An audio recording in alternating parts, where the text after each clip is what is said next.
সালামু আলাইকুম।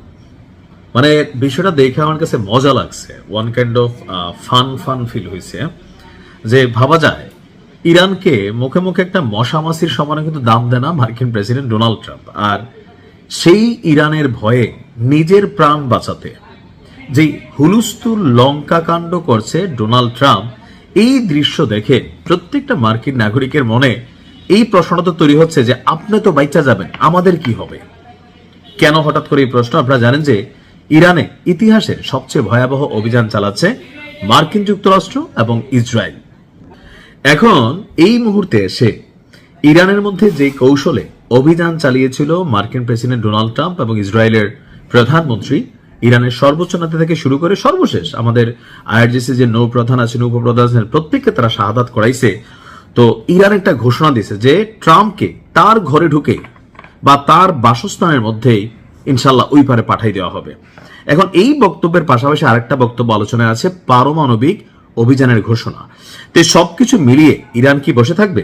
না, ইরান পাল্টা অভিযান চালাবে। আর সেই অভিযানের লক্ষ্যবস্তু হতে যাচ্ছে ডোনাল্ড ট্রাম্প। যখন ইরান থেকে এমন বক্তব্য আসলো, ট্রাম্পের প্রস্তাবিত বিলাসবহুল বলরুম নির্মাণ প্রকল্পে নতুন একটা আপনার কারেকশন আনা হয়েছে। বিষয়টি শুরুতে গোপন রাখা হলেও এখন এটা সামনে চলে আসছে, কারণ এই ভূগর্ভস্থ স্থাপনা সম্পর্কে আপনার তথ্য প্রকাশ করছে হোয়াইট হাউস। হোয়াইট হাউসে প্রায় 90,000 বর্গফুট জায়গা জুড়ে একটি বিশাল বলরুম নির্মাণ আপনার করতে যাচ্ছে মার্কিন যুক্তরাষ্ট্র, যার ব্যয় ধরা হয়েছে 40 কোটি মার্কিন ডলার। এটি ট্রাম্প প্রশাসনের অন্যতম অগ্রাধিকার প্রকল্প হিসাবে বিবেচিত হচ্ছে। এই প্রকল্পের দৃশ্যমান অংশের চেয়ে ভূগর্ভস্থ অর্থাৎ মাটির নিচে যে অংশটা সেটা বেশি জটিল এবং ব্যয়বহুল। বলরুম তৈরির জন্য ইতিমধ্যে নির্মাণ কর্মীরা মাটি খুঁড়ে পুরনো প্রেসিডেন্সিয়াল ইমার্জেন্সি অপারেশন সেন্টার যেটা ছিল সেটা ভেঙে নতুন বড় এবং আধুনিক স্থাপনা নির্মাণের কাজ শুরু করা হয়েছে।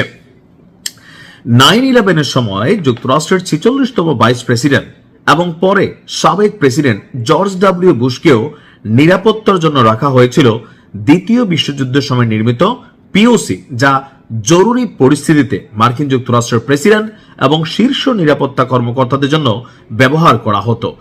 তো সম্প্রতি ট্রাম্প বলছে যে তার পরিকল্পিত 90,000 বর্গফুটের এই বলরুমটি মূলত নিচের সামরিক স্থাপনাকে সুরক্ষা দেওয়ার জন্য কাজ করবে। তার দাবি এই স্থাপনায় আপনার কোনো ধরনের বাংকার ব্লাস্টার অথবা যদি কোনো পারমাণবিক হামলাও হয় তাহলে সুরক্ষিত থাকবে। এখানে থাকবে উন্নত চিকিৎসা সুবিধা, এমনকি একটা হাসপাতাল, পাশাপাশি থাকবে নিরাপদ যোগাযোগ ব্যবস্থা এবং কেমিক্যাল উইপেন বা জীবাণু অস্ত্র মোকাবিলার ব্যবস্থা। তো এই বিষয়গুলো নিয়ে হোয়াইট হাউসের যে মানে তলে তলে যে বিশাল বাংকার তৈরি করছে ডোনাল্ড ট্রাম্প, বলা হচ্ছে যে এই সামরিক বাংকার তৈরির এই মুহূর্তে প্রয়োজনীয়তা দেখা দিয়েছে ইরানের সাথে। মার্কিন যুক্তরাষ্ট্র যে যুদ্ধে জড়িয়ে পড়েছে, ইরান আসলে কতটুকু সামরিকভাবে শক্তিশালী, তাদের সাথে আসলে কি হতে যাচ্ছে, বা এই যুদ্ধ মধ্যপ্রাচ্যে ছড়িয়ে যেতে পারে, এই যুদ্ধ তৃতীয় বিশ্বযুদ্ধ ডেকে আনতে পারে। তো সবকিছু মিলিয়ে আপনার এখানে একটা নতুন বিতর্ক তৈরি হয়েছে যে ট্রাম্প আসলে ইরানের ভয়ে তার প্রাণ বাঁচানোর জন্যই তড়িঘড়ি করে হোয়াইট হাউসের নিচে এই বিশাল ব্যয়বহুল প্রকল্প হাতে নিয়েছে। বাট আজরাইল যখন আসবে এই কোনো কিছুতে কাজ হবে না। আবার যেমনি আসুক, অপেক্ষায় আছি। ভালো থাকুন।